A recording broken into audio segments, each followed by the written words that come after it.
ঢাকা কলেজের একাদশ শ্রেণীর প্রিয় শিক্ষার্থী বন্ধুরা, আশা করছি তোমরা সকলেই ভালো আছো, সুস্থ আছো। বন্ধুরা, তোমরা জানো যে আমরা আমাদের ফিন্যান্স, ব্যাংকিং ও বিমা এই সাবজেক্টের উপর আমরা গত ক্লাসে মূলধন বাজেটিং এবং বিনিয়োগ সিদ্ধান্ত এই অধ্যায়ের উপর আমরা কিছু আলোচনা করেছিলাম এবং তোমরা জানো যে এর উপরে 3টি ক্লাস হয়েছে। প্রথম ক্লাসে আমরা মূলধন বাজেটিং এবং বিনিয়োগ সিদ্ধান্ত এর উপরে কিছু আলোচনা করেছিলাম, এর সুবিধা অসুবিধা এইগুলো আমরা বোঝার চেষ্টা করেছিলাম এবং গত 2টি ক্লাসে আমরা পেব্যাক পিরিয়ড কি সেটি সম্পর্কে আমরা জেনেছি। পেব্যাক পিরিয়ডের কিছু সুবিধা অসুবিধা সেটি আমরা জেনেছি এবং পেব্যাক পিরিয়ডের বেশ কিছু আমরা গাণিতিক সমস্যার সমাধান করেছি। তো আমি বলেছিলাম যে আমাদের পেব্যাক পিরিয়ড গত ক্লাসেই শেষ হয়ে গেছে। তো আজকে আমরা নতুন একটি ইম্পর্টেন্ট একটি টপিকস ধরব, সেটির নাম হচ্ছে নেট প্রেজেন্ট ভ্যালু বা নিট বর্তমান মূল্য। তো বন্ধুরা, আমি তোমাদের একটা কথা আগে থেকে জানিয়ে রাখতে চাই যে আমরা নেট প্রেজেন্ট ভ্যালু অথবা নিট বর্তমান মূল্য এই জিনিসটি কিন্তু আমরা আরও আগেও পড়েছি। সেটি আমরা শিখেছি হচ্ছে টাইম ভ্যালু অফ মানি অথবা অর্থের সময় মূল্য।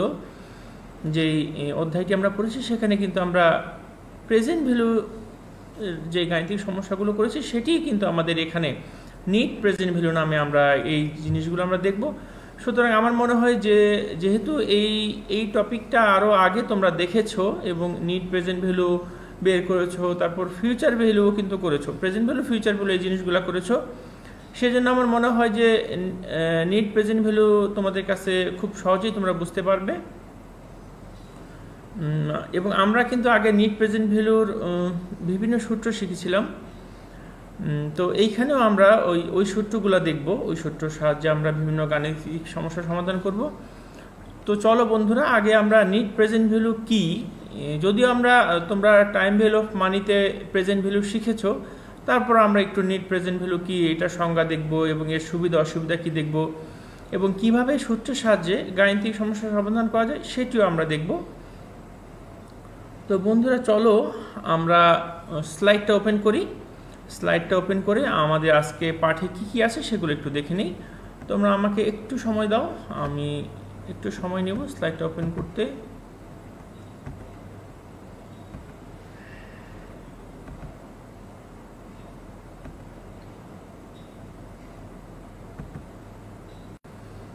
আচ্ছা বন্ধুরা, তোমাদের স্লাইডটা ওপেন হয়ে গেছে আর তোমরা স্লাইডটা নিশ্চয়ই দেখতে পাচ্ছ না। আমি আমার ছবিটা একটু এক সাইডে সরিয়ে নিব, আমার মনে হয় তাহলে তোমাদের জন্য একটু সহজ হবে, সম্পূর্ণ স্লাইডটা তোমরা দেখতে পাবে।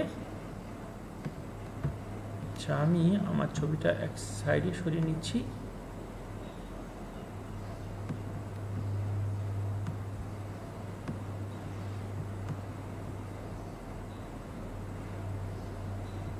বন্ধুরা, আশা করছি এখন তোমরা স্লাইডটাও দেখতে পাবে এবং একই সাথে আমার ছবিটাও দেখতে পাবে।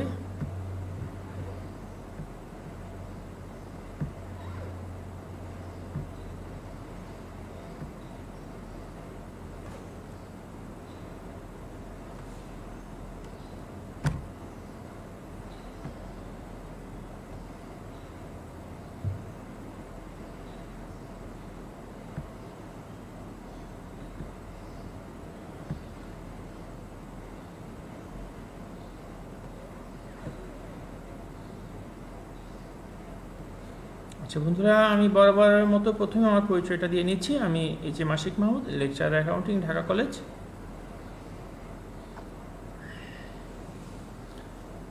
তোমরা আগে থেকেই জানো যে আজকে আমার এই ক্লাসটি একাদশ শ্রেণীর ছাত্রদের জন্য, বিষয় ফিন্যান্স, ব্যাংকিং ও বিমা, অধ্যায়ের নাম মূলধন বাজেটিং ও বিনিয়োগ সিদ্ধান্ত এবং এই চ্যাপ্টারের উপর আজকে আমার 4th ক্লাস।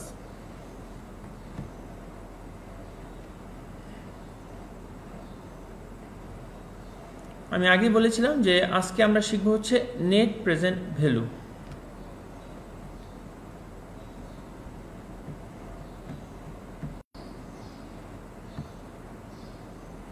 তো বন্ধুরা, চলো আমরা নেট প্রেজেন্ট ভ্যালু এটি কি এটি জানার চেষ্টা করি।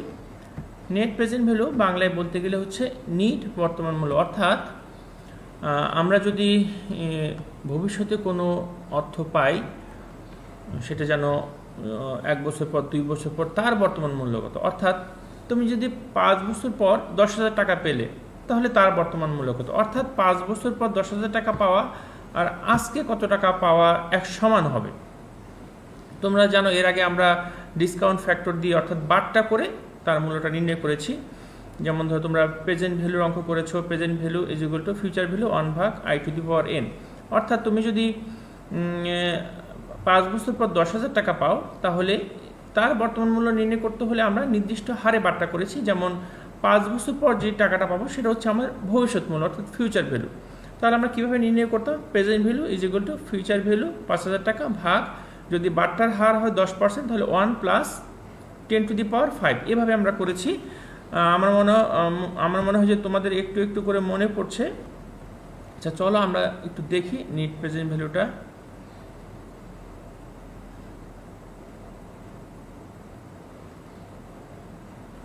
আচ্ছা, নিট প্রেজেন্ট ভ্যালু হচ্ছে কিন্তু আমাদের একটি জনপ্রিয়। দেখো আমাদের কিন্তু পেব্যাক পিরিয়ডে যে আমরা জানতাম যে কত সময়ের মধ্যে তোমার অর্থটা উঠে আসবে, কিন্তু পেব্যাক পিরিয়ডে কিন্তু কত সময়ের মধ্যে তুমি জানতে পারছো যে কত সময়ের মধ্যে তোমার বিনিয়োগকৃত অর্থ উঠে আসছে। কিন্তু পেব্যাক পিরিয়ডে একটা অসুবিধা হচ্ছে যে সত্যিকারের লাভজনক প্রকল্প সেখানে নির্ণয় করা অনেক সময় কঠিন। আমি তোমাকে একটা ছোট্ট একটা উদাহরণ দিয়ে বুঝিয়ে দিই। আচ্ছা একটু আমি পরে দেখাচ্ছি, একটু উদাহরণ দিই, তাহলে পেব্যাক পিরিয়ডে এবং নিট প্রেজেন্ট ভ্যালুর পার্থক্যটা তোমার জন্য বোঝা একটু সহজ হবে। যেমন ধরো এ এবং বি দুটি প্রকল্প, দুটি প্রকল্পেরই ধরো বিনিয়োগ হচ্ছে তোমার 1 লক্ষ টাকা করে, 1 লক্ষ টাকা করে।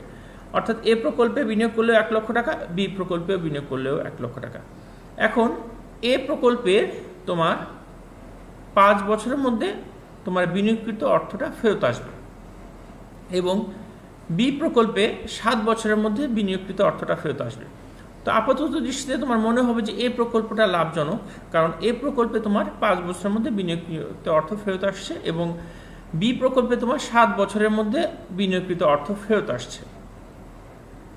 এখন তোমার কিন্তু মনে হচ্ছে যে এ প্রকল্পটা লাভজনক, কিন্তু এমন যদি হয় যে এ প্রকল্পের মেয়াদ হচ্ছে 6 বছর, অর্থাৎ 6 বছর পরে এই প্রকল্পটা বন্ধ হয়ে যাবে এবং বি প্রকল্প চলবে হচ্ছে তোমার 15 বছর।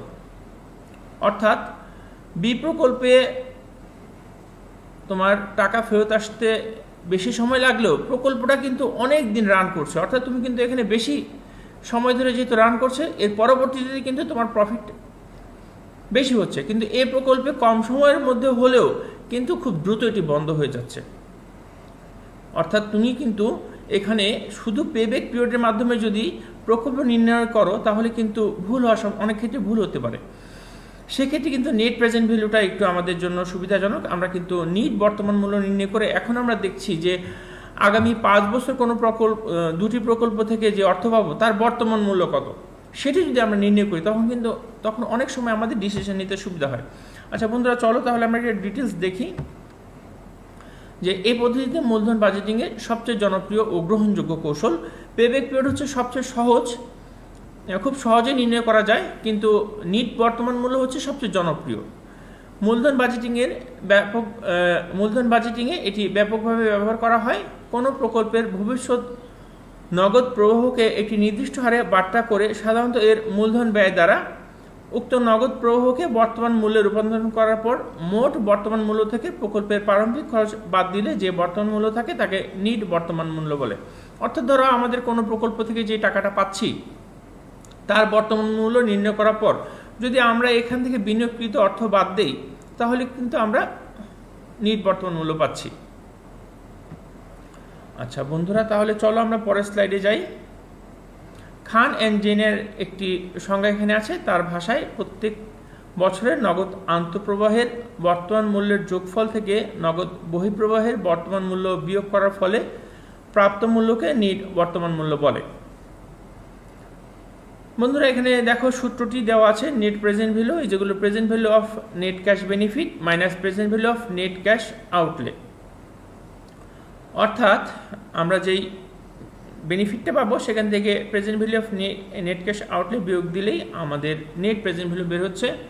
এখানে নেট প্রেজেন্ট ভ্যালু সংক্ষিপ্ত সূত্র দেওয়া আছে। দেখো এই এনপিভিকে সংক্ষেপে লেখা হয়েছে, নেট প্রেজেন্ট ভ্যালুকে সংক্ষেপে লেখা হয়েছে এনপিভি অর্থাৎ নেট প্রেজেন্ট ভ্যালু।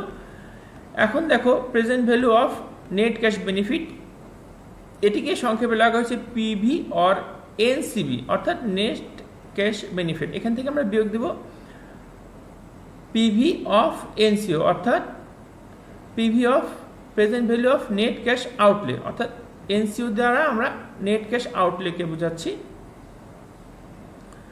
বন্ধুরা আশা করি তোমরা একটু বুঝতে পেরেছো যে নেট প্রেজেন্ট ভ্যালু কি এবং এর সূত্রটা কি।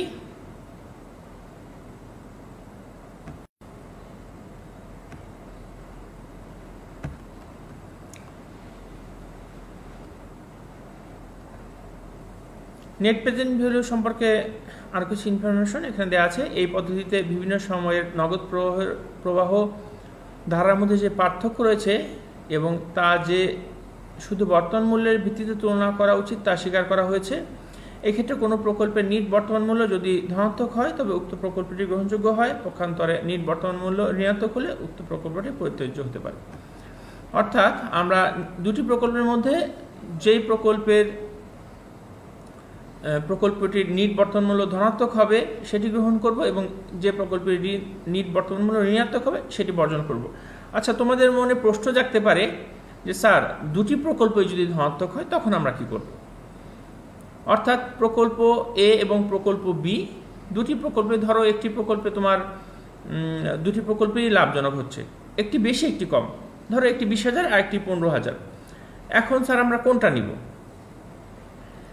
আচ্ছা, এক্ষেত্রে হচ্ছে তোমার যদি যেহেতু দুটি প্রকল্পেই তোমার জন্য লাভজনক, তোমার কাছে যদি এমন হয় দুটি প্রকল্পেই বিনিয়োগ করার জন্য পর্যাপ্ত অর্থ আছে, সেক্ষেত্রে তুমি দুটি প্রকল্পে বিনিয়োগ করবে।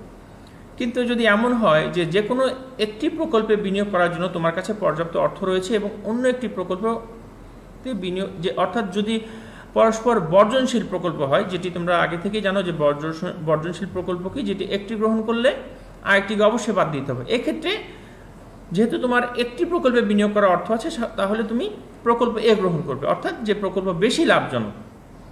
কিন্তু এমন যদি হয় দুটি স্বাধীন প্রকল্প, অর্থাৎ দুটি প্রকল্পেই বিনিয়োগ করার জন্য তোমার কাছে পর্যাপ্ত অর্থ রয়েছে, তাহলে যেহেতু দুটি প্রকল্পই লাভজনক, যদিও দ্বিতীয় প্রকল্পটি কম লাভজনক কিন্তু আমার কিন্তু লস হচ্ছে না, যদি আমার কাছে দুটি প্রকল্পেই বিনিয়োগ করার জন্য পর্যাপ্ত অর্থ থাকে তাহলে আমি দুটি প্রকল্পে বিনিয়োগ করব। বন্ধুরা এখানে কিন্তু আমাদের কমার্স লেখার সময় অনেক সময় তোমরা কিন্তু ফাঁদে পা দাও, মানে ফাঁদে পড়ে যাও, একটু দ্বিধাদ্বন্দ্বে পড়ো। যখন দেখা যাচ্ছে প্রকল্প এ প্রকল্প বি এবং দুটি প্রকল্প স্বাধীন এবং দুটি প্রকল্পে পর্যাপ্ত বিনিয়োগ করার জন্য পর্যাপ্ত অর্থ তোমার কাছে রয়েছে, তখন অনেক সময় তোমরা ভুল করে তোমরা মন্তব্য লেখো যে যেহেতু প্রকল্প এ বেশি লাভজনক সেহেতু আমরা প্রকল্প এ তে বিনিয়োগ করব। কিন্তু এটি কিন্তু তোমার একটা ভুল। অর্থাৎ আমি আবার বলছি, যদি দুটি প্রকল্প পরস্পর স্বাধীন হয় এবং দুটি প্রকল্পই লাভজনক হয়, প্রথম প্রকল্প বেশি লাভজনক, পরের প্রকল্প কম লাভজনক, এবং দুটি প্রকল্পেই বিনিয়োগ করার জন্য তোমার পর্যাপ্ত অর্থ রয়েছে, সেক্ষেত্রে কিন্তু আমরা দুটি প্রকল্পে বিনিয়োগ করব। আচ্ছা, এই ধরনের সমস্যা আমরা যখন আরও সামনে সমাধান করব তখন আমার মনে হয় যে তোমরা জিনিসগুলো আরও ভালো করে বুঝতে পারবে।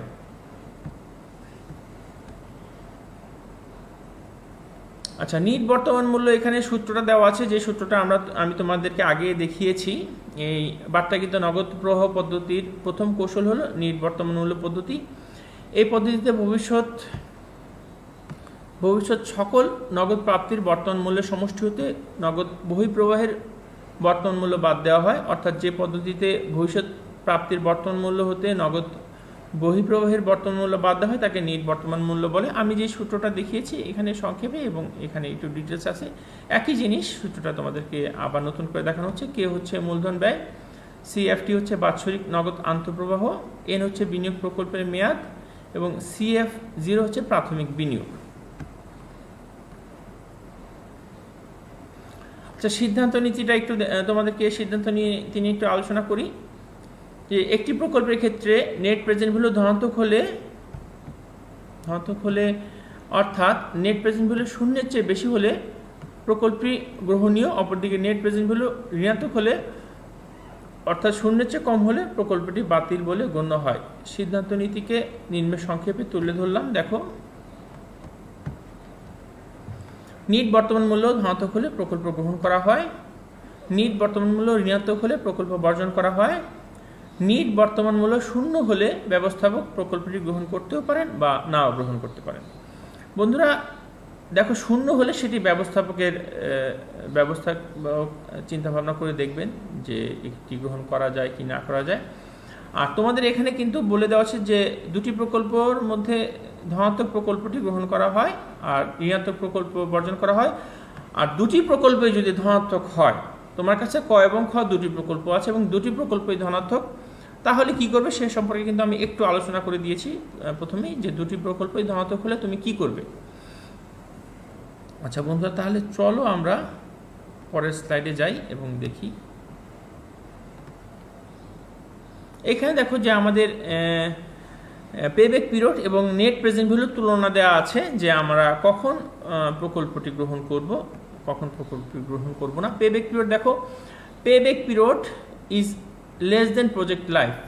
যদি পেব্যাক পিরিয়ড প্রজেক্ট লাইফের চাইতে ছোট হয় তাহলে আমরা এটি গ্রহণ করব। পেব্যাক পিরিয়ড যদি প্রজেক্ট লাইফের সমান হয় তাহলে আমরা মে অ্যাকসেপ্টেবল অর্থাৎ গ্রহণযোগ্য হতেও পারে।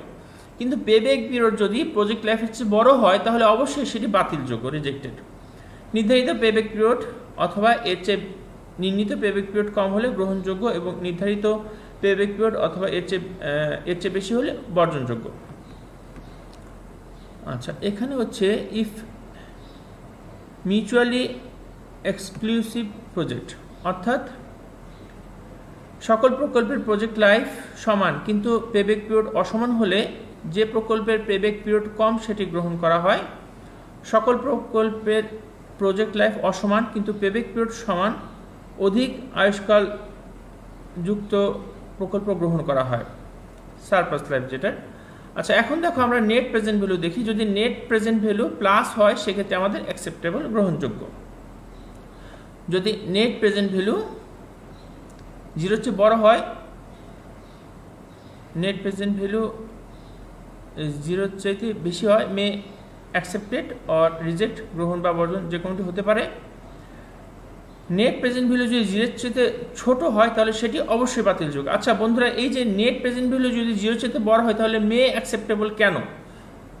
অর্থাৎ তোমার মনে প্রশ্ন জাগতে পারে, স্যার নেট প্রেজেন্ট ভ্যালু 0 চাইতে বড় হলো ধনাত্মক, তাহলে আমাদের মে অ্যাকসেপ্টেবল কেন, আমাদের গ্রহণযোগ্য হবে কেন?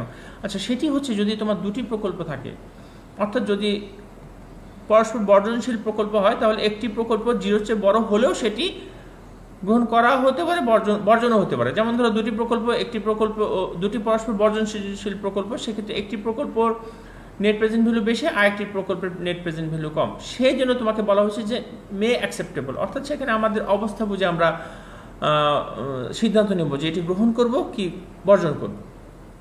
অনেক সময় গ্রহণ করাও হতে পারে। পরস্পর স্বাধীন প্রকল্পের ক্ষেত্রে দুটি প্রকল্প লাভজনক হলে এবং দুটি প্রকল্পতেই বিনিয়োগ করার পর্যাপ্ত অর্থ থাকলে আমাদের নেট প্রেজেন্ট ভ্যালু গ্রহণযোগ্য হবে। আবার যদি বর্জনশীল প্রকল্প হয় এবং একটি প্রকল্প নেট প্রেজেন্ট ভ্যালু কম হয়, 0 চাইতে বড়, সেক্ষেত্রে সেটি কিন্তু বর্জন, রিজেক্টেড হতে পারে।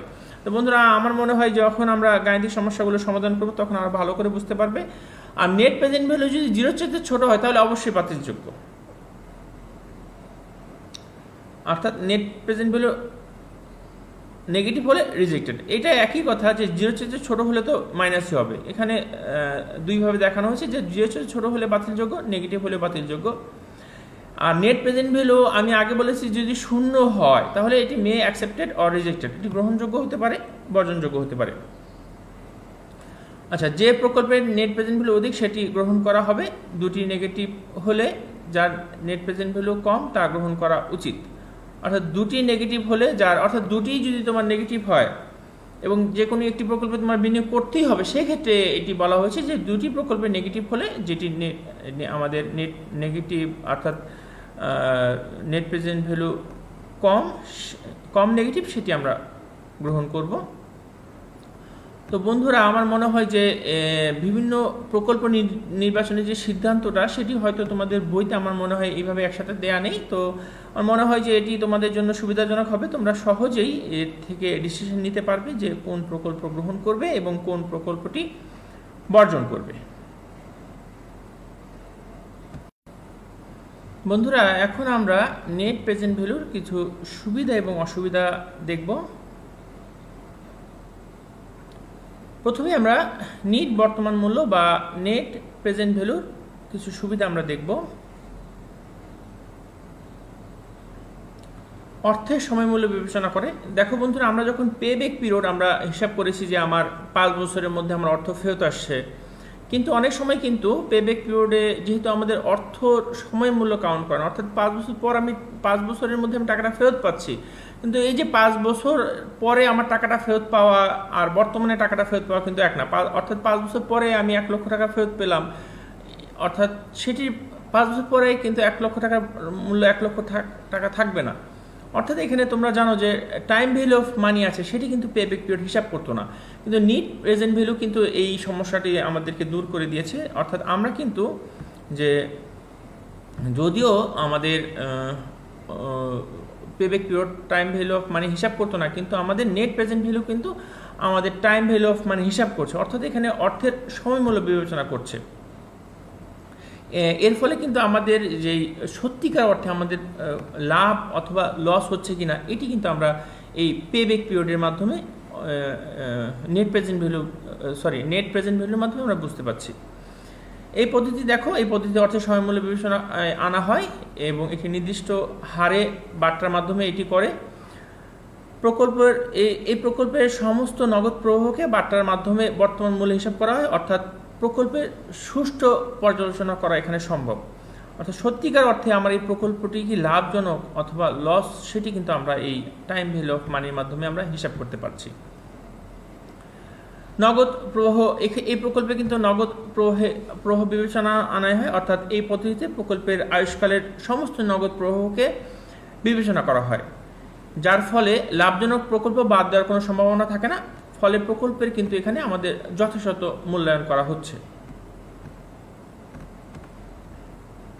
তারপর চলো আমরা কি দেখি এখানে আর কি আছে। আমাদের সম্পত্তির ভগ্নাবশেষ মূল্য বিবেচনা করা হয়, অর্থাৎ এখানে দেখো আমরা যেহেতু সম্পত্তির ভগ্নাবশেষ মূল্য বিবেচনা করছি, সেই ক্ষেত্রে কিন্তু আমাদের এখানে কিন্তু আমাদের সত্যিকার অর্থে আয় ব্যয়টা কিন্তু আমরা বের করে নিয়ে আসতে পারছি। এই পদ্ধতিতে দেখো প্রকল্পের ভগ্নাবশেষ মূল্য হিসাব করার ফলে প্রতিষ্ঠানের যে নগদ প্রবাহ ঘটে তাও বিবেচনা আনা হয়। ফলে আমাদের এখানে একটি প্রকল্পের সত্যিকারের লাভ লস জানা সম্ভব হচ্ছে। এরপর চলো আমরা দেখি কি আছে। পরিবর্তিত বার্তার প্রয়োগ। যদি কখনো বার্তার হার পরিবর্তন করা হয়, তবু এই পদ্ধতির মাধ্যমে সঠিক সিদ্ধান্ত উপনীত হওয়া যায়, ফলে বিনিয়োগ সিদ্ধান্ত যথাযথ হয়ে থাকে। অর্থাৎ দেখো আমাদের বার্তার হার যদি এক এক সময় এক একটা হয়, সেটিও কিন্তু আমরা বিবেচনায় নিয়ে আসছি, যার ফলে আমাদের কিন্তু সত্যিকারের যেই নগদ প্রবাহ, সত্যিকারের যে আমাদের লাভ লস, সেটি কিন্তু আমাদের হিসাব করা যাচ্ছে। চলো এরপরে কি আছে দেখি। এরপরে আছে হচ্ছে আমাদের প্রকল্প নির্বাচনের সহায়তা। আমাদের পে ব্যাক পিরিয়ডের চাইতে নেট প্রেজেন্ট ভ্যালু প্রকল্প নির্বাচনে অধিক সহায়ক। অর্থাৎ পে ব্যাক পিরিয়ডে তুমি কত সময়ের মধ্যে টাকাটা ফেরত আসবে, কোন প্রকল্প থেকে দ্রুত টাকা ফেরত আসবে সেটি জানতে পারছো, কিন্তু কোন প্রকল্প সবচেয়ে বেশি লাভজনক সেটি কিন্তু তুমি জানতে পারতেছো। অর্থাৎ টাকা তাড়াতাড়ি ফেরত আসলেই যে তোমার লাভজনক প্রকল্প হবে তা কিন্তু না। এমন হতে পারে যে তোমার টাকা 5 বছরের মধ্যে ফেরত আসছে এবং এই প্রজেক্ট 5 বছরেই শেষ অথবা 6 বছরেই শেষ, তাহলে কিন্তু তোমার বেশি লাভ হচ্ছে না।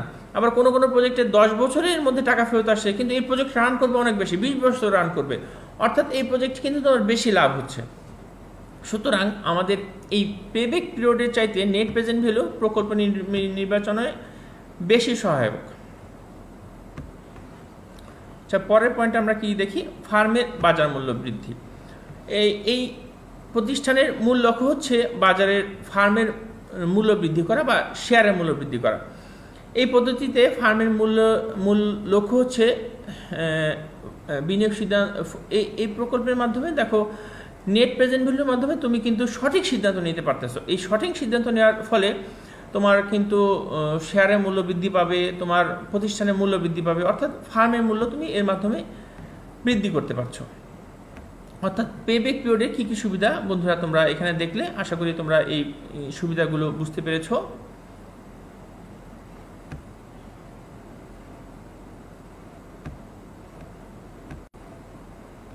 বন্ধুরা, এতক্ষণ আমরা দেখলাম যে নিট বর্তমান মূল্যের সুবিধা। তোমরা জানো যে সব কিছুরই সুবিধা এবং অসুবিধা দুটিই থাকে। তো আমরা এখন নিট বর্তমান মূল্যের কি কি অসুবিধা থাকতে পারে সেটি আমরা দেখব, যে নিট বর্তমান মূল্য আমাদের কি কি সমস্যা আছে।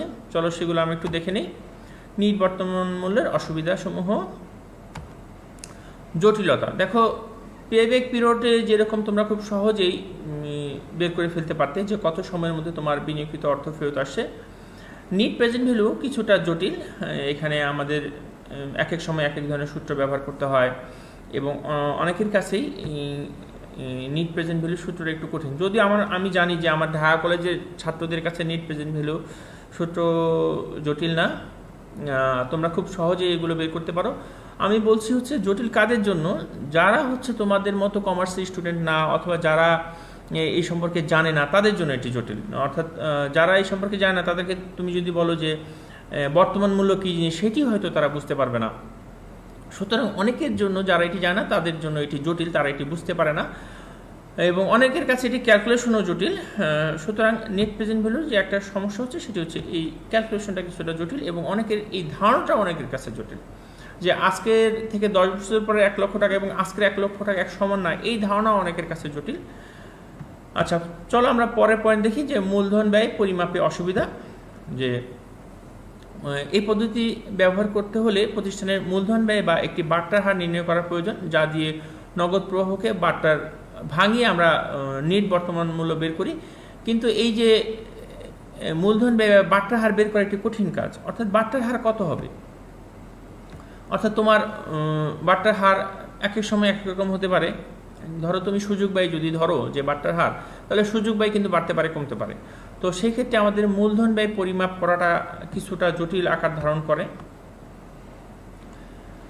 নির্ভরযোগ্য ফলাফল প্রদানে ব্যর্থতা, এই পদ্ধতিতে যদি প্রকল্পের আয়ুষ্কালের বিনিয়োগের পরিমাপ অসমান হয় তবে নির্দিষ্ট সর্বক্ষেত্রে যথেষ্ট ফলাফল করতে নাও পারে, ফলে বিনিয়োগ সিদ্ধান্ত ভুল হবে বা প্রতিষ্ঠানের উপর বিরূপ প্রভাব ফেলতে পারে। তারপর বিনিয়োগের পরিমাণ বিবেচনা করে না।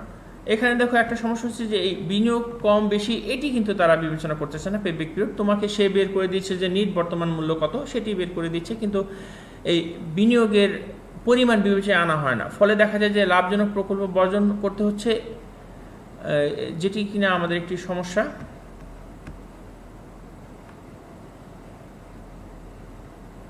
বিনিয়োগের আয়ুষ্কাল বিবেচনা করে না। দেখো এই পদ্ধতিতে প্রকল্পের আয়ুষ্কাল বিবেচনায় আনা হয় না, যার ফলে দেখা যায় যে অনেক সময় আমাদের লাভজনক প্রকল্প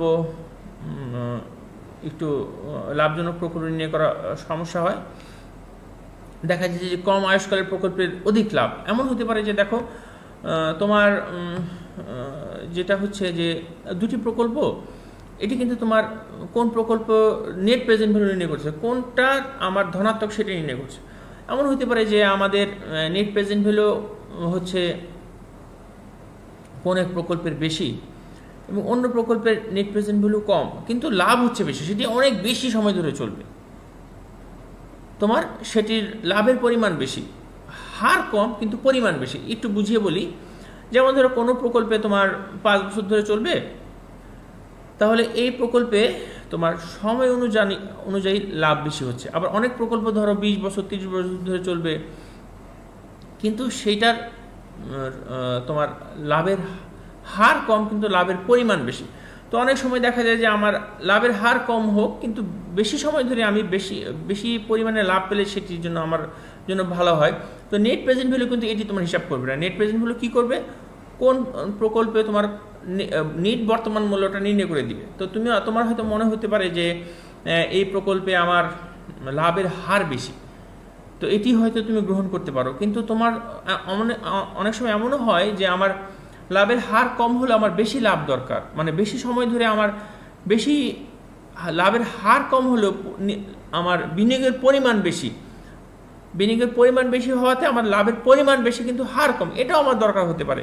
তো আমার নেট প্রেজেন্ট ভ্যালু কিন্তু এই যে আমার এই সমস্যাটা সমাধান করতে পারছে না, এটা কিন্তু আমাদের একটি সমস্যা রয়ে যাচ্ছে।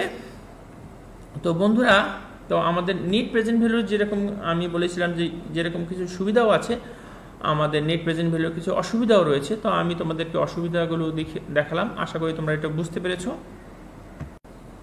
শিক্ষার্থী বন্ধুরা, আমরা নেট প্রেজেন্ট ভ্যালু কি, নেট প্রেজেন্ট ভ্যালুর সূত্র দেখলাম, নেট প্রেজেন্ট ভ্যালুর সুবিধা অসুবিধা দেখলাম। তো এখন আমরা সরাসরি চলে যাব গাণিতিক সমস্যায়। আমরা বিভিন্ন গাণিতিক সমস্যা দেখব এবং হাতে কলমে কিভাবে নেট প্রেজেন্ট ভ্যালু নির্ণয় করা যায় সেটি কিন্তু আমরা এখন নির্ণয় করব। তো চলো আমরা নেক্সট স্লাইডে যাই।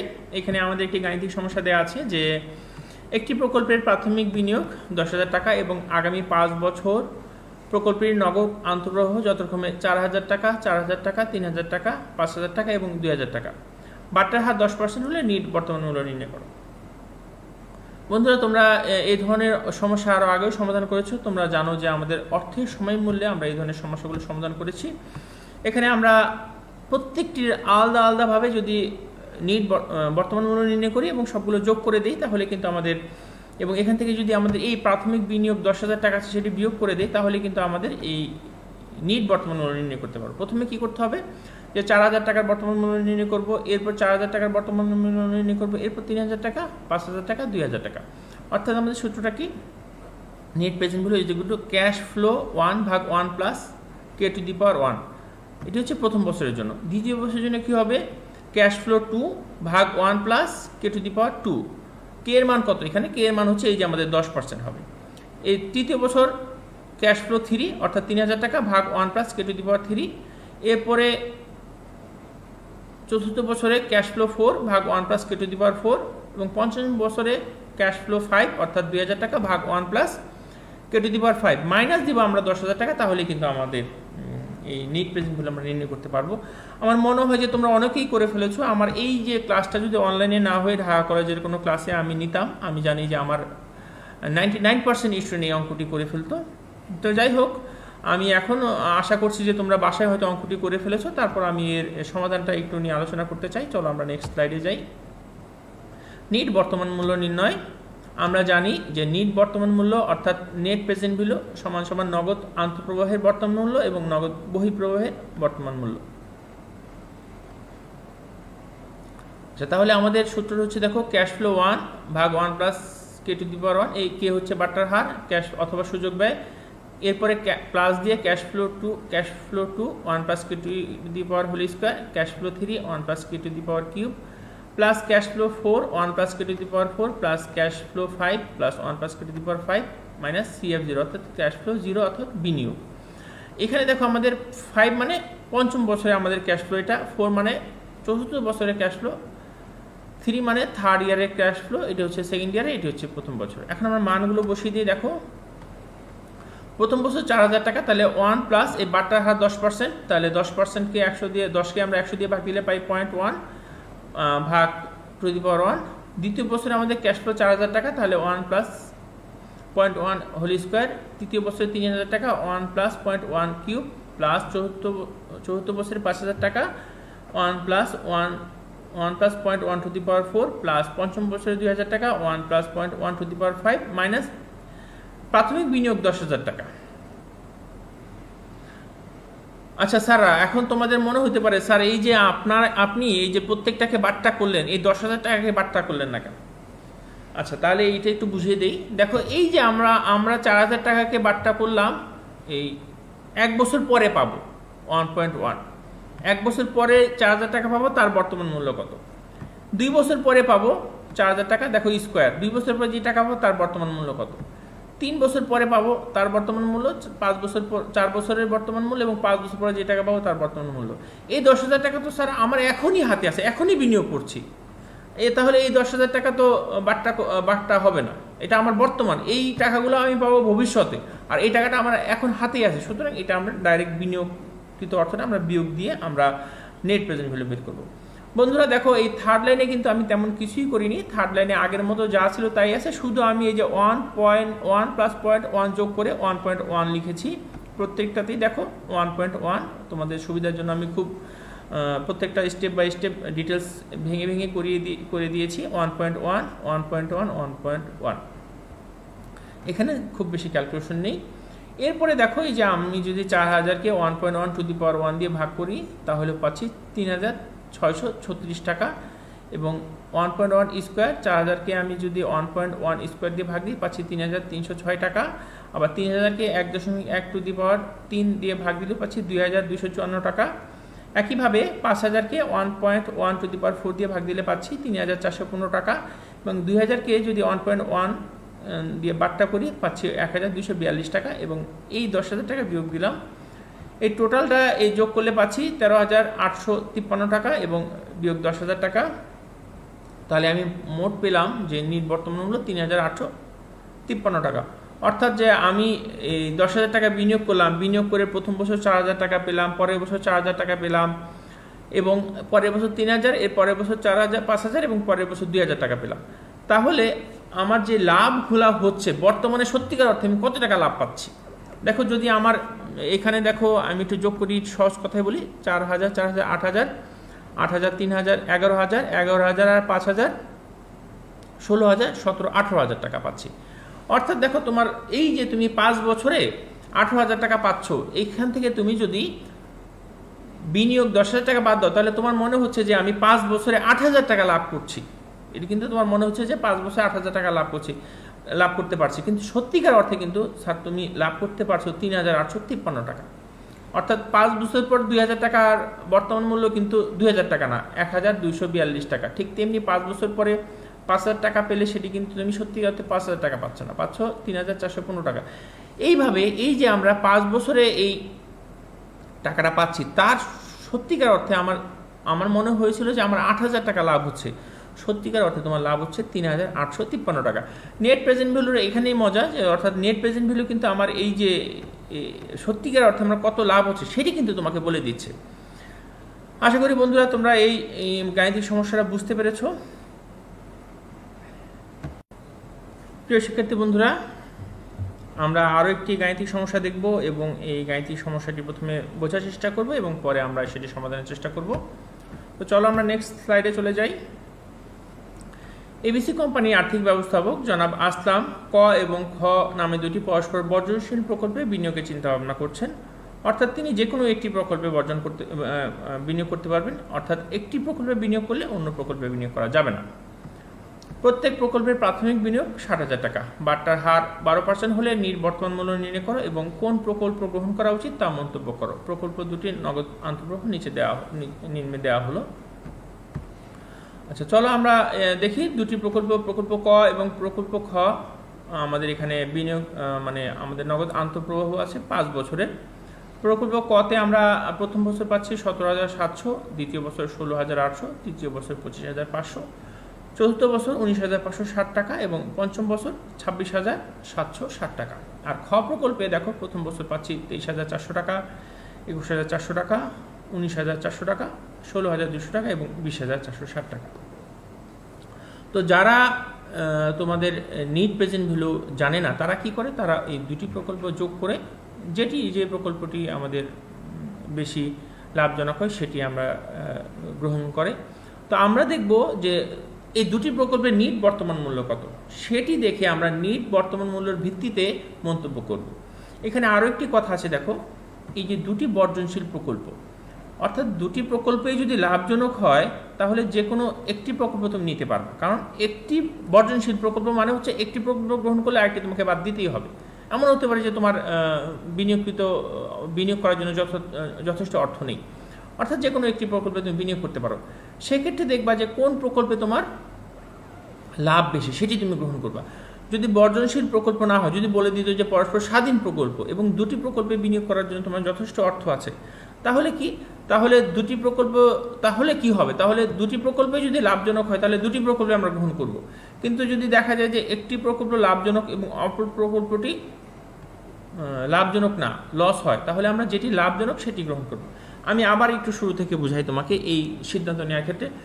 যদি পরস্পর বর্জনশীল প্রকল্প হয় তাহলে যে প্রকল্প আমাদের বেশি প্রফিট সেটি গ্রহণ করব, আরেকটি বাদ দিব। আর যদি পরস্পর স্বাধীন প্রকল্প হয় এবং আমাদের বিনিয়োগকৃত যথেষ্ট অর্থ থাকে এবং দুটি প্রকল্পে লাভজনক হয় তাহলে আমরা দুটি প্রকল্পে গ্রহণ করব। যদি এমন হয় পরস্পর স্বাধীন প্রকল্প, বিনিয়োগের জন্য যথেষ্ট অর্থ আছে কিন্তু একটি প্রকল্প লাভজনক অপর প্রকল্পটি লাভজনক না, তাহলে যেটি লাভজনক প্রকল্প শুধু সেটি গ্রহণ করব, আর যেটি ঋণাত্মক সেটি আমরা গ্রহণ করব না। আশা করি তোমরা বুঝতে পারছো যে বর্জনশীল প্রকল্প হলে আমরা কি করব এবং স্বাধীন প্রকল্প হলে আমরা কি করব। অর্থাৎ স্বাধীন প্রকল্প হলে আমরা দেখব যে দুটি প্রকল্পে বিনিয়োগ করার জন্য যথেষ্ট অর্থ আছে কিনা এবং আমাদের দুটি প্রকল্পে লাভজনক কিনা, তাহলে আমরা দুটি প্রকল্পে বিনিয়োগ করব, হোক একটা প্রকল্পে কম লাভ আর একটা প্রকল্পে বেশি লাভ। আর যদি বর্জনশীল প্রকল্প হয় তাহলে আমরা যেটা লাভজনক সেটি নেব। বন্ধুরা, আমি মনে করি যে তোমাদেরকে আমি বোঝাতে পেরেছি। তো চলো আমরা এখন গাণিতিক সমাধানের দিকে যাই। তো প্রথমেই আমরা ক প্রকল্পের নেট প্রেজেন্ট ভ্যালু বের করব এবং খ প্রকল্পের নেট প্রেজেন্ট ভ্যালু বের করব। ক প্রকল্পের নেট প্রেজেন্ট ভ্যালু, খ প্রকল্পের নেট প্রেজেন্ট ভ্যালু বের করলে আমরা এটি কিন্তু সহজেই সিদ্ধান্ত নিতে পারব। ক প্রকল্পের নিট বর্তমান মূল্য নির্ণয় আগের মতোই, আগে যেভাবে আমরা করেছিলাম সেভাবেই। আমরা জানি নিট বর্তমান মূল্য সমান সমান নগদ আন্তঃপ্রবাহের বর্তমান মূল্য মাইনাস নগদ বহিঃপ্রবাহের বর্তমান মূল্য।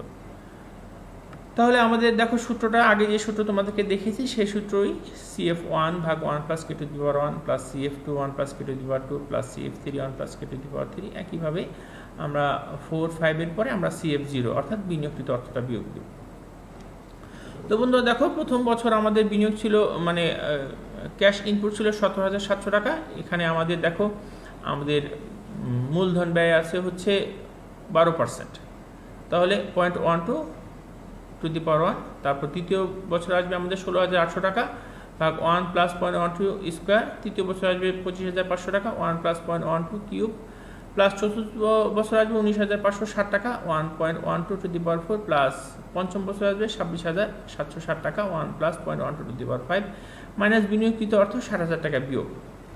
এই থার্ড লাইনে কিন্তু আমি তেমন কিছুই করিনি, 1 প্লাস 0.12কে যোগ করে 1.12 লিখেছি, বাকি সব কিছু কিন্তু একই রকম।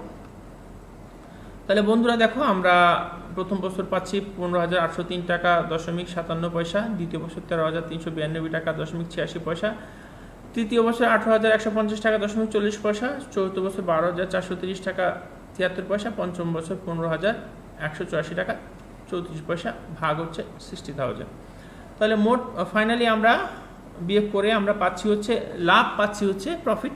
দেখো আমাদের এই যে এটা হচ্ছে 74,961 টাকা 90 পয়সা হচ্ছে আমরা যে এই 5 বছরের নগদ আন্তঃপ্রবাহ তার বর্তমান মূল্য, সেখান থেকে যদি আমরা বিনিয়োগকৃত অর্থ বাদ দিই তাহলে পাচ্ছি 14,961 টাকা 90 পয়সা আমাদের হচ্ছে প্রফিট পাচ্ছি। তাহলে ক প্রকল্পে আমরা প্রফিট পাচ্ছি 14,961 টাকা 90 পয়সা। খ প্রকল্পে নিট বর্তমান মূল্য নির্ণয়, সেটি আমরা নির্ণয় করি। একইভাবে আমরা জানি নিট বর্তমান মূল্য সমান সমান নগদ আন্তঃপ্রবাহের বর্তমান মূল্য মাইনাস নগদ বহিঃপ্রবাহের বর্তমান মূল্য। আমাদের সূত্র আগের মতোই, যে আগে যে সূত্রটা আমি তোমাদেরকে দেখেছি সেই সূত্রই, এবং এখানে আমরা আমাদের ক্যাশ ইনফ্লোগুলো বসিয়ে দিলাম 23,400, 21,400, 19,400, 16,200, 20,460 টাকা মাইনাস ভাগ। আবার এখানে দেখো আমরা যে বাট্টাকৃত 12% সুযোগ ব্যয় বা মূলধন ব্যয় 1 plus 0.12 is 1 plus 1 plus 0.12 square 1 plus 0.12 cube 1 plus 0.12 to the power 4 1 plus 0.12 to the power 5 minus 60,000 আমাদের বিনিয়োগকৃত অর্থ। থার্ড লাইনে তেমন কিছুই করা হয়নি, শুধু 1 এর সাথে 0.12 যোগ করে 1.12 লেখা হয়েছে। এরপর আমরা ফাইনালি দেখো 23,400কে 1.12 টু দি পাওয়ার 1 দিয়ে আমরা যদি ভাগ করি তাহলে পাচ্ছি 20,892 টাকা 86 পয়সা। 21,400 টাকাকে 1.12 টু দি পাওয়ার 2 দিয়ে যদি আমরা ভাগ করি পাচ্ছি 17,059 টাকা 0.95 পয়সা। 19,400 টাকাকে বাট্টা করলে পাচ্ছি 13,808 টাকা 54 পয়সা। 16,200 টাকাকে 1.12 টু দি পাওয়ার 4 দিয়ে ক্যালকুলেশন করলে আমরা পাচ্ছি 10,295 টাকা 39 পয়সা। আর 20,460 টাকাকে আমরা যদি 1.12 টু দি পাওয়ার 5 দিয়ে ভাগ করি পাচ্ছি 11,609 টাকা 55 পয়সা, বিয়োগ হচ্ছে 60,000। এখন আমরা যদি ফাইনালি অ্যান্সারটা বের করি দেখতে পাচ্ছি যে 13,666 টাকা 29 পয়সা। তাহলে বন্ধুরা আমাদের যেহেতু এটা পরস্পর বর্জনশীল প্রকল্প, অর্থাৎ একটি প্রকল্প গ্রহণ করলে অন্য প্রকল্প বর্জন করতে হবে। এখন আমরা দেখব যে কোন প্রকল্পে বেশি লাভ। দেখো আমাদের ক প্রকল্পে কিন্তু 14,000 সামথিং টাকা প্রফিট ছিল, আর খ প্রকল্পে 16,666 টাকা, অর্থাৎ আমাদের কিন্তু ক প্রকল্প বেশি লাভজনক। আচ্ছা বন্ধুরা, তাহলে আমরা মন্তব্য হবে এখানে ক ক প্রকল্পের নিট বর্তমান মূল্য খ প্রকল্পের চেয়ে বেশি, সুতরাং এবিসি কোম্পানি ক প্রকল্পটি গ্রহণ করতে পারে। অর্থাৎ এটি কিন্তু যদি আমাদের বলা হতো যে বন্ধুরা এখানে আমরা পরস্পর বর্জনশীল প্রকল্প, এই জন্য কিন্তু আমরা খ প্রকল্প বাদ দিয়ে ক প্রকল্প গ্রহণ করেছি, যেহেতু ক প্রকল্পে বেশি লাভ, খ প্রকল্পেও লাভ আছে। যদি তোমার এমন বলতো যে পরস্পর স্বাধীন প্রকল্প এবং দুটি প্রকল্পে বিনিয়োগ করার জন্য পর্যাপ্ত অর্থ আছে, তখন কিন্তু আমাদের মন্তব্যটা চেঞ্জ হয়ে যেত। তখন আমরা বলতাম যেহেতু ক এবং খ দুটি প্রকল্পই লাভজনক, যদিও ক প্রকল্প খ প্রকল্পে বেশি লাভজনক, কিন্তু দুটি প্রকল্পই লাভজনক এবং আমাদেরকে দুটি প্রকল্প পরস্পর স্বাধীন প্রকল্প এবং দুটি প্রকল্পে বিনিয়োগ করার জন্য আমাদের পর্যাপ্ত অর্থ রয়েছে, সুতরাং আমরা দুটি প্রকল্পে বিনিয়োগ করব। বন্ধুরা, আশা করি তোমাদেরকে আমি এই সমস্যাটি বোঝাতে পেরেছি এবং আমাদের মন্তব্যটা কখন কি রকম হয় সেটি আমি তোমাদেরকে বোঝাতে পেরেছি। তো শিক্ষার্থী বন্ধুরা, আমি আশা করছি যে তোমরা আমাদের এই গাণিতিক সমস্যাগুলো ভালোভাবে বুঝতে পেরেছো। নিট প্রেজেন্ট ভ্যালু কি, এটি আমাদের কি কাজে লাগে, এর সুবিধা অসুবিধা কি তোমরা বুঝতে পেরেছো এবং যে গাণিতিক সমস্যা আছে সেটিও তোমরা বুঝতে পেরেছো। তো বন্ধুরা, আজকে এই পর্যন্তই। তোমাদের সবাইকে ধন্যবাদ জানাচ্ছি। আমি আশা করছি যে তোমাদের সাথে আবার সামনের ক্লাসে দেখা হবে।